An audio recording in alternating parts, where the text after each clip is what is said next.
Bonjour à toutes, je suis très contente de vous retrouver aujourd'hui pour ce chat live qui est consacré à toutes les questions que vous vous posez au cours de votre grossesse. Je suis le docteur Odile Bagot, je suis gynécologue, je suis obstétricienne, mais vous me connaissez surtout sous le pseudo de Mam Gynéco, puisqu'on se retrouve depuis déjà pas mal de temps en vidéo sur Doctissimo Maman, une fois par semaine. Et puis, j'ai un heureux événement à vous annoncer. D'ici 3 petits mois, le 10 mai, eh bien, vous aurez à votre disposition le DICO des femmes enceintes, où la grossesse n'aura plus aucun secret pour vous. Le DICO des femmes enceintes, évidemment, de Mam Gynéco. Alors, on va commencer à répondre aux différentes questions en direct que vous me posez. Vous savez bien qu'on ne fait pas de la consultation en ligne, et puis je répondrai surtout aux questions qui vous concernent les unes et les autres. Notre première question concerne le malaise qu'on a en début de grossesse. Pourquoi est-ce qu'on se sent si mal en début de grossesse ? Tout le monde est au courant de la question des nausées, des vomissements de la femme enceinte, mais certaines sont épargnées de ces vomissements. Quel est le symptôme le plus fréquent, à votre avis, de début de grossesse ? Et je crois qu'aucune femme n'y échappe. Eh bien, c'est ce qu'on appelle l'hypersomnie, c'est-à-dire une envie extrêmement importante de dormir. Après le repas, par exemple, vous seriez peut-être prête pour une petite sieste, et puis le soir, vous êtes bonne à coucher avec un bisou sur le front. Et pourquoi est-ce qu'on a ces symptômes-là ? C'est une question hormonale. En début de grossesse, vous êtes bombardé d'hormones, en particulier d'une hormone qui s'appelle la progestérone. Et cette progestérone, eh bien, elle a comme effet de donner une somnolence, tout simplement. La bonne nouvelle, c'est que ça ne dure que les 3 premiers mois, et au bout du 4e mois, promis, vous allez vous réveiller. Quant aux nausées, eh bien, c'est variable d'une femme à l'autre. Et qu'est-ce qu'on peut faire ? Certaines eh bien, se sentiront mieux en mangeant de manière fractionnée, des petits repas, des petites quantités de liquide ou plutôt solides. Et puis, il y a des médicaments à votre disposition qu'on peut prendre vraiment sans crainte, vu le nombre de prescriptions qu'on a faites, qui vont vous soulager. Quant à faire tout à fait disparaître les nausées, c'est parfois un petit peu difficile. Une autre question, on est toujours dans l'alimentaire, puisqu'on en parlait pour les nausées. L'autre question, c'est quels sont les aliments à éviter pendant la grossesse ? Je vais d'abord vous parler des questions de régime. On ne va pas parler de régime, ce n'est pas un mot que j'aime beaucoup, mais plutôt comment s'alimenter correctement pendant la grossesse. On parlera plus tard des conditions alimentaires particulières quand on n'est pas protégé contre la toxoplasmose ou pour éviter ce qu'on appelle la listériose. Alors, en dehors de la toxo et de la listériose, qu'est-ce qu'on peut proposer aux femmes enceintes comme alimentation et qu'est-ce qui serait à éviter ? Eh bien, le problème principal, c'est la question des aliments sucrés. Quand je parle du sucre, ce sont essentiellement les sucres rapides, c'est-à-dire tout ce qui a goût sucré, donc que ce soit les biscuits, les bonbons, les glaces, etc. Le sucre, bien sûr, le miel, mais aussi dans les sucres rapides, on oublie parfois qu'on y trouve aussi le pain blanc en particulier. Et savez-vous qu'une baguette de pain blanc, à peu près, en question, disons, d'indice glucidique, une baguette de pain blanc, c'est comme 25 morceaux de sucre. Donc vous imaginez bien qu'à votre petit déjeuner, vous n'allez pas mettre 12 morceaux de sucre, l'équivalent de demi-baguette dans votre café. Donc le pain blanc, la baguette, c'est un sucre rapide, ça, on va l'éviter, même le proscrire. À la place, vous pouvez évidemment prendre du pain complet, mais du vrai pain complet. Pas juste un pain où on a mis quelques petites céréales dedans. Il faut que ce soit un de vrai pain complet. Les pâtes blanches sont aussi un sucre rapide, vous pouvez prendre des pâtes complètes. Quant au riz, je vais être gentille avec vous. Le riz complet, ça met 3 heures à cuire, c'est impossible. Mais un riz semi-complet, c'est très bon et ça vous apportera aussi des sucres lents. Donc, à éviter les sucres rapides. Mais pourquoi, me direz-vous, faut-il éviter les sucres rapides ? D'abord, ça va vous éviter de prendre trop de poids. C'est déjà une chose. Mais ce n'est pas ça le plus important. Dommage pour vous, si vous avez pris 25 kilos, il faudra les perdre, c'est vrai. Mais ce qui est important, c'est que vous ne fassiez pas un bébé de 4 kilos. Or, si vous mangez un sucre rapide, ce sucre rapide, il va passer dans l'intestin il va passer au regard du pancréas. Le pancréas, il va réagir en se disant « Attention, attention, il y a trop de sucre là, il faut brûler ce sucre. » Donc, il va envoyer dans la circulation sanguine de l'insuline. Et cette insuline est ce qu'on appelle un facteur de croissance. Elle va traverser le placenta et qu'est-ce qu'elle va faire? Eh bien, elle va faire grandir et grossir votre bébé. Et ça, ce n'est pas une bonne chose.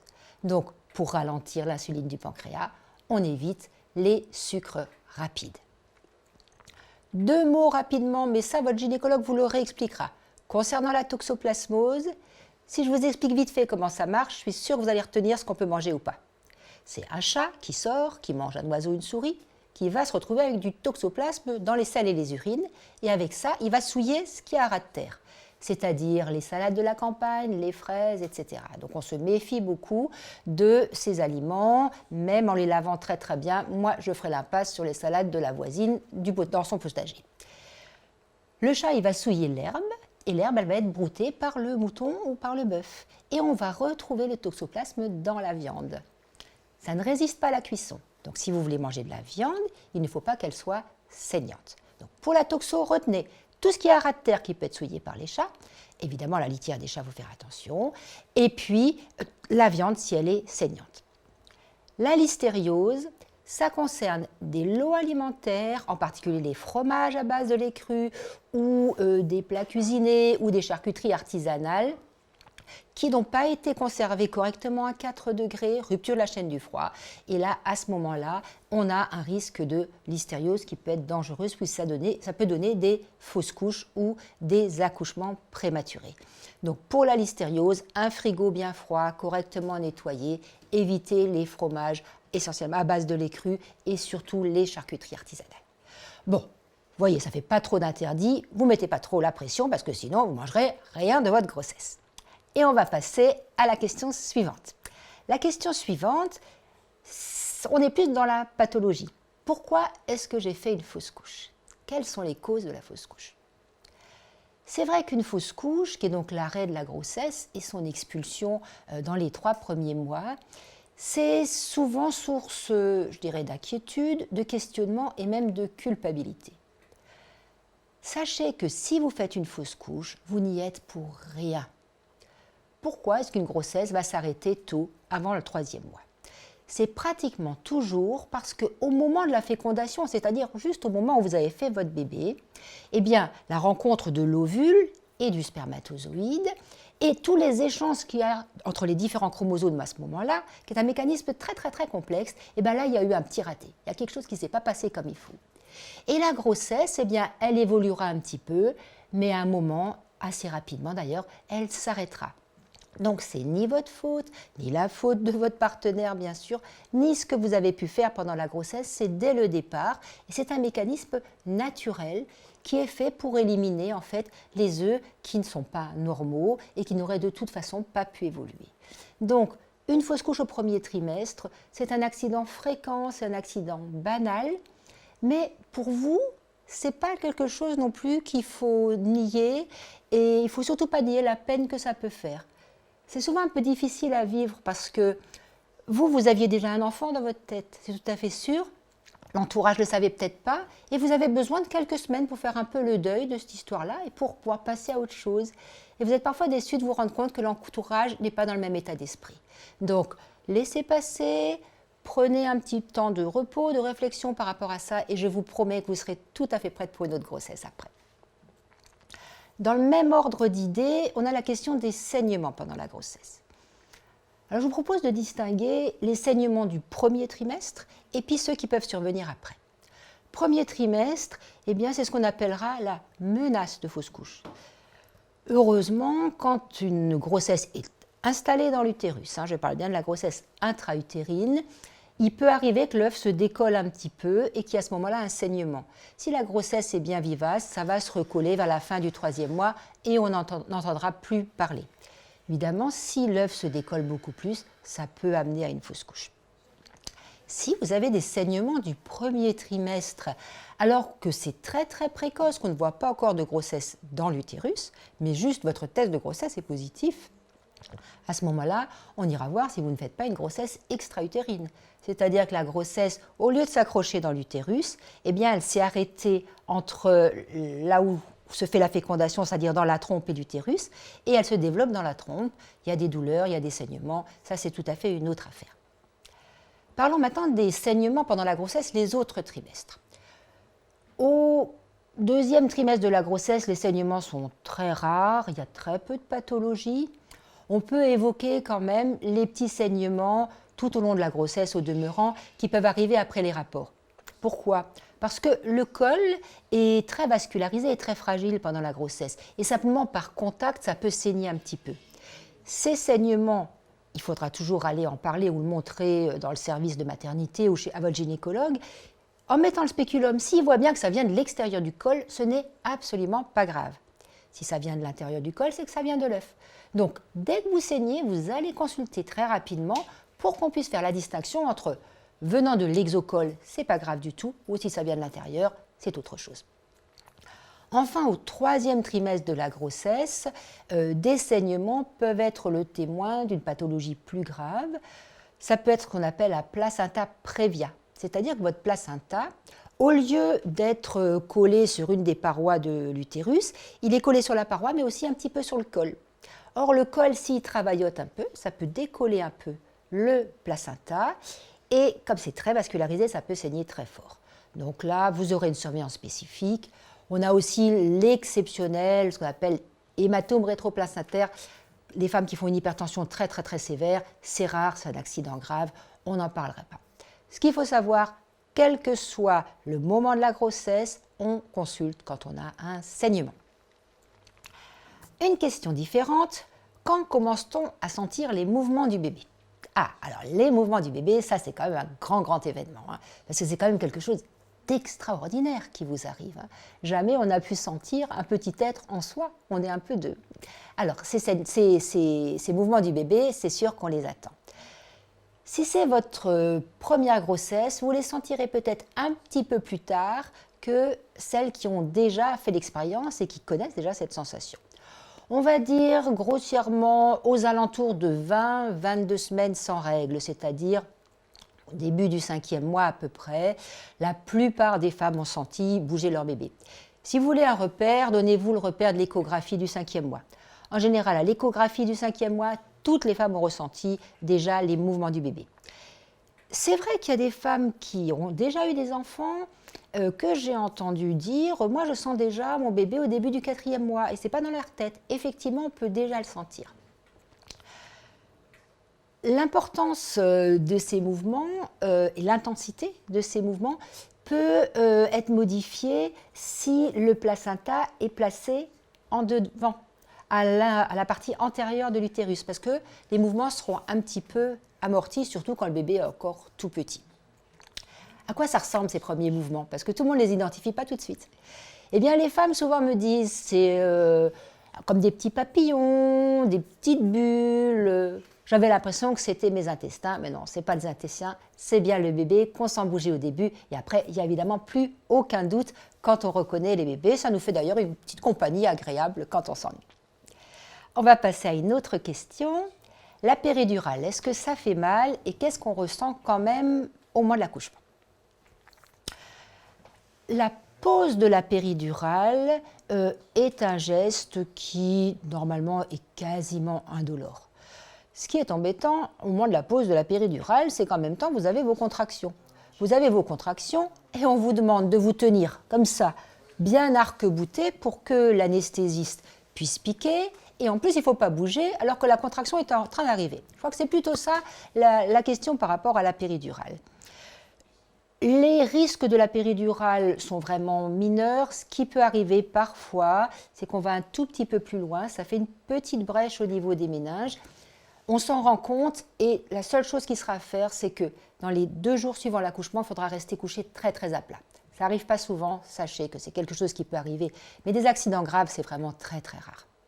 Une fois que la péridurale est en place et qu'elle fonctionne, je vous dis qu'elle fonctionne parce que certaines femmes vous diront « moi, je n'ai pas eu de chance, ma péridurale, elle n'a pas marché ». Ça peut aussi arriver que seulement une partie de l'utérus, donc une moitié soit endormie et pas l'autre. C'est rare, donc, mais ça peut arriver. Donc une fois que votre péridurale est en place, eh bien, on n'a plus la douleur des contractions. Ce qui vous faisait plier en deux avant, ça a parfaitement disparu et ça vous permet, et pour celles qui avaient du mal à supporter la douleur, de vivre la suite de l'accouchement de manière beaucoup plus sereine et calme. Donc, si vous en ressentez le besoin, si le travail dure, parce qu'on peut supporter des contractions, mais si ça dure 7 heures, on n'en peut plus. N'hésitez pas à demander la péridurale, pas la peine d'en avoir peur, et ça vous change alors toute l'atmosphère de la salle d'accouchement. Souvent, en fin de travail, quand on voit que vous êtes à dilatation complète, avant de vous faire pousser, on s'arrange pour que vous ressentiez un peu moins la péridurale, parce que de sentir la contraction, eh ben, ça vous permet de développer vos efforts de poussée en même temps que la contraction. Voilà pour ce qui est de la péridurale. Une question suivante. Je suis enceinte de 14 semaines, j'ai de fortes douleurs aux hanches quand je dors sur le côté. Est-ce dû au bébé ? Alors, à 14 semaines, votre bébé, il pèse quelques grammes. Votre utérus, ma foi, il a la taille, on va dire, d'un bon melon. Et les douleurs que vous avez sont des douleurs articulaires liées à la position dans laquelle vous dormez, qui s'est peut-être modifiée depuis que vous êtes enceinte. Mais à 14 semaines, vous pouvez difficilement avoir des effets directs du bébé. En revanche, ce qu'on ne sait pas toujours, c'est qu'au deuxième trimestre de la grossesse, c'est-à-dire que vous n'avez pas encore un ventre qui est très volumineux, mais la croissance de l'utérus, en proportion, a grandi très très vite au début.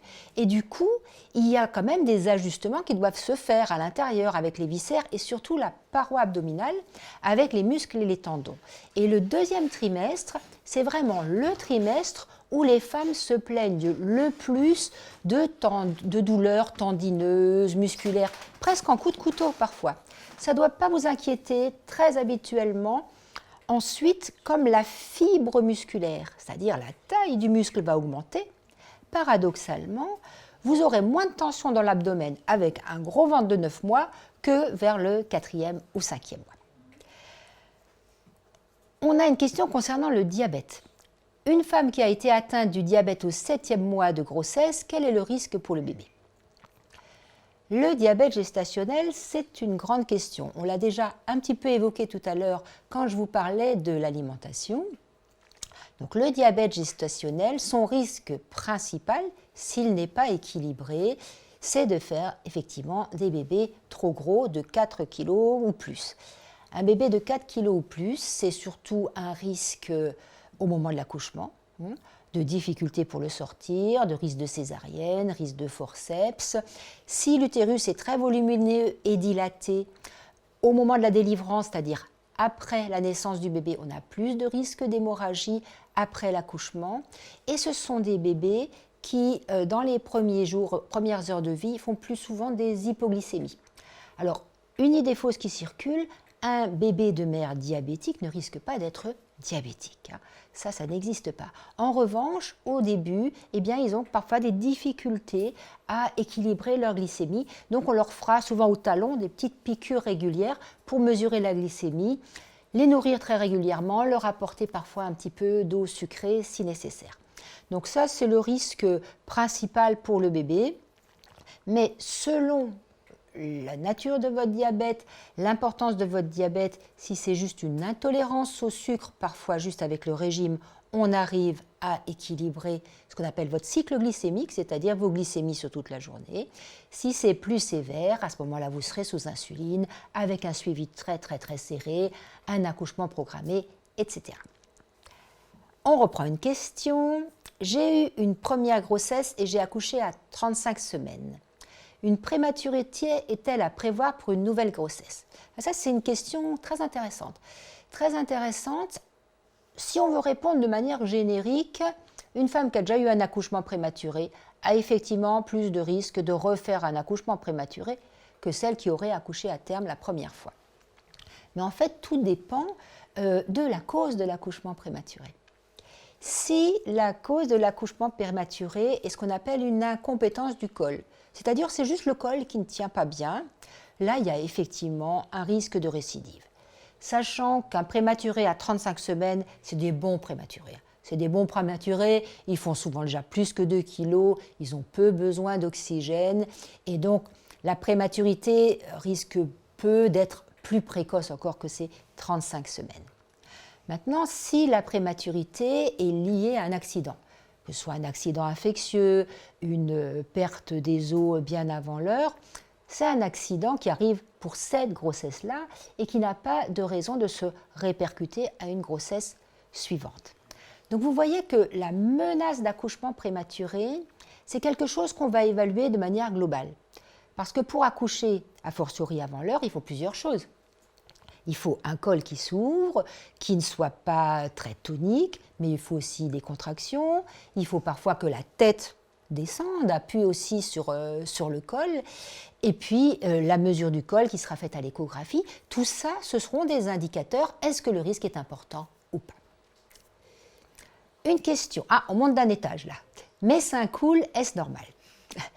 Alors, ça arrive que pendant la grossesse, on ait déjà un peu de colostrum. Vous savez, c'est ce liquide qui est bourré d'anticorps et qui va faire beaucoup de bien à votre bébé dans ses défenses infectieuses, qui précède en fait la vraie montée de lait.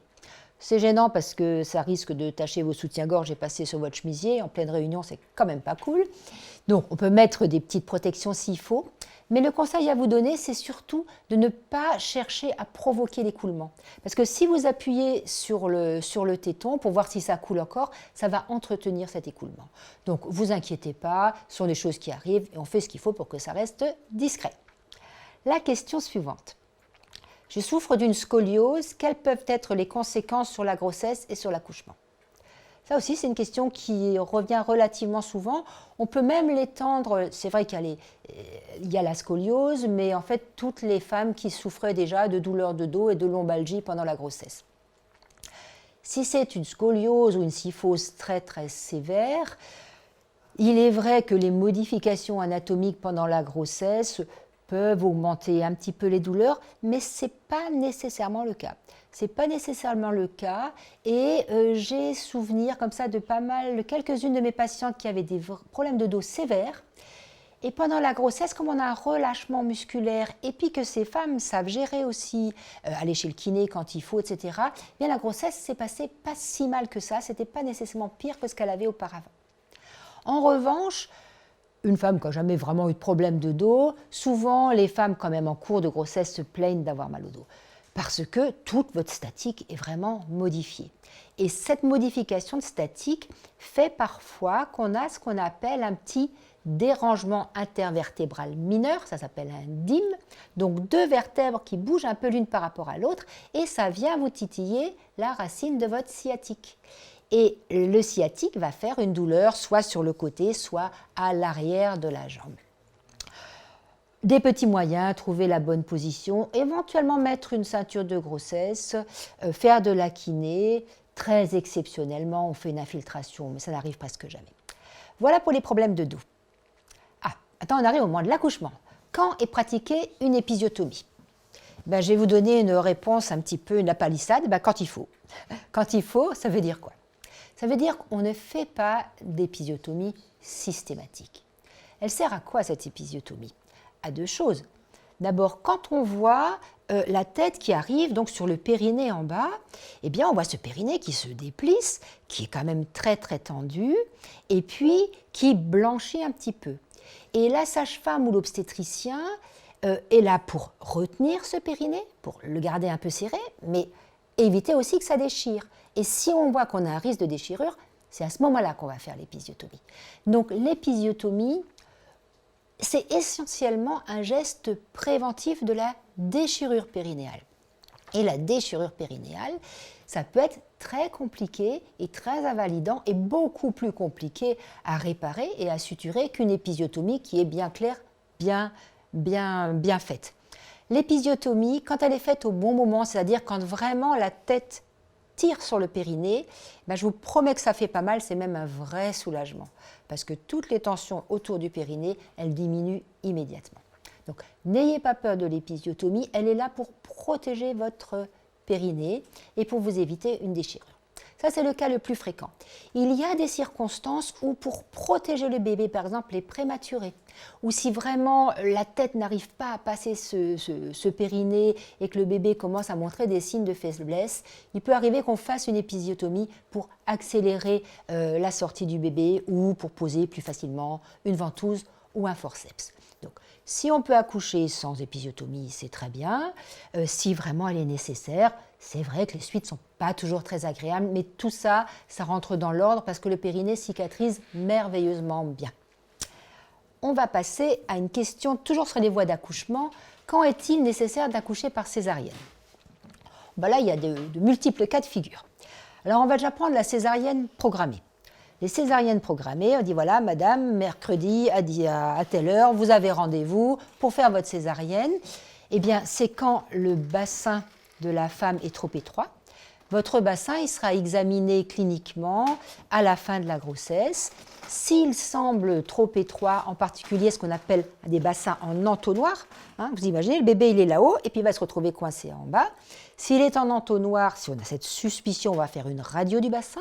Si la radio du bassin le confirme et que, en confrontant avec la tête du bébé, on se dit ça passera pas, eh bien on vous fera une césarienne d'emblée pour un bassin pathologique. Ça, c'est une indication de césarienne. Si votre bébé se présente ce qu'on appelle en transversal, mais c'est très rare, évidemment, s'il est dans ce sens-là et qu'il faut sortir dans ce sens-là, ça ne passe pas. Donc là, on fait une césarienne. Et il y a la question de la présentation du siège. C'est-à-dire que votre bébé, il présente les fesses plutôt que de présenter la tête en premier. Ça dépend un petit peu des écoles. Une présentation du siège n'est pas une indication absolue et obligatoire de césarienne. Si vous avez un bassin qui est normal, si le bébé n'est pas trop gros, s'il se présente bien, si le travail se déroule bien, que vous ne paniquez pas et qu'on sait que les choses devraient normalement pas poser de problème, vous pouvez tout à fait accoucher par voie basse. Il faut que l'obstétricien soit entraîné et qu'il sache faire un accouchement du siège par voie basse. Ça, c'est l'autre donnée. Maintenant, si l'idée d'accoucher d'un siège, ça vous panique complètement, ou si votre bassin est un petit peu limite, eh bien, on vous proposera volontiers une césarienne. Donc ça, c'est avant le travail. Et maintenant, on a toutes les césariennes en cours de travail. Les césariennes en cours de travail, il y a deux modalités, il y a deux situations. Soit c'est pour vous, soit c'est pour le bébé. Pour le bébé, si le bébé qu'on enregistre, vous savez, tout au long du travail, montre des signes de faiblesse et qui ne supporte plus les contractions, qu'on est encore bien loin de la dilatation complète où vous allez pouvoir accoucher, eh bien, on terminera le travail par une césarienne, ou si brutalement il commence à avoir le cœur qui lâche, on va aussi très vite en césarienne. Ça, c'est une première cause de césarienne pendant le travail. Et l'autre cause, c'est ce qu'on appelle la stagnation de la dilatation. C'est-à-dire que le col a commencé à s'ouvrir, il y a des contractions, elles sont de bonne qualité, et malheureusement, il n'arrive pas à continuer à s'ouvrir. Et au bout d'un certain nombre d'heures, parfois, on se dit, voilà, il ne s'ouvrira plus, donc on va passer par la césarienne. Ou si, par exemple, le bébé n'arrive vraiment pas à descendre, il arrive qu'on fasse aussi une césarienne. Peut-on choisir le sexe de son enfant en ajustant son alimentation? Ah, là, on a déjà entendu cette question-là, on l'entend souvent. Alors, je ne suis pas bien placée pour vous répondre parce que vous savez que moi j'ai 5 filles. Alors, avec 5 filles, j'ai raté un petit peu le régime. Mais je vais vous expliquer quand même ce qu'en dit la science. Alors, il est vrai qu'on peut un peu modifier le sexe ratio, c'est-à-dire au lieu d'avoir 50-50 filles-garçons, on peut passer à 20-80, mais au prix de régimes qui, sincèrement, de mon point de vue, sont quand même très déséquilibrés. Je vous en donne les grandes lignes. Pour faire une fille, il faut, je devrais le savoir, il faut manger beaucoup de calcium et très peu de sel. Donc, augmenter le calcium, baisser le sel, donc il faudrait manger sans sel strict. Et ça, je peux vous dire, c'est quasiment impossible sans sel strict. Le moindre morceau de pain, la moindre conserve, le moindre plat cuisiné, il y a du sel. Donc sans sel strict, beaucoup de calcium. Donc se nourrir que de yaourt, de lait, de fromage. Pas terrible pour le régime. Et pour les garçons, vous faites l'inverse. Vous salez à outrance, ce qui n'est pas bon pour votre santé, et vous éliminez tout apport de calcium. Voilà. Sinon, vous laissez faire la nature, et je vous promets, c'est très bien, 5 filles. Alors, une dernière question. Peut-on prendre l'avion pendant la grossesse ? On peut tout à fait prendre l'avion pendant la grossesse, habituellement jusqu'au moins vers le 8e mois. Dans les petites compagnies internes, les petits voyages, les cours Les courriers courts, on peut le prendre jusque vers la fin du 8e mois. Quelles précautions prendre? Le risque de l'avion, c'est essentiellement le risque par rapport à la phlébite, puisque vous allez être dans des conditions où vous n'allez pas bouger, souvent assez longtemps, et la grossesse est déjà une période à risque par rapport à la phlébite. Donc, pour diminuer vos risques, vous mettrez impérativement des bas de contention pour le voyage. Il faudra vous hydrater bien, donc boire beaucoup pendant le voyage, faire des petits mouvements isométriques, c'est-à-dire vous contractez bien vos mollets, vous montez, vous descendez le pied pour faire circuler le sang dans les jambes. Vous demandez un siège du côté de l'allée et puis vous essayez de marcher un maximum. Voilà, avec ça vous pouvez faire des petits voyages 3-4 heures sans aucun problème. Un très long voyage, là je vous conseillerais quand même de ne pas dépasser le 6e mois. Eh bien écoutez, je crois que notre chat live se termine déjà. J'étais vraiment très contente de partager ces moments avec vous et puis je vous dis à très bientôt.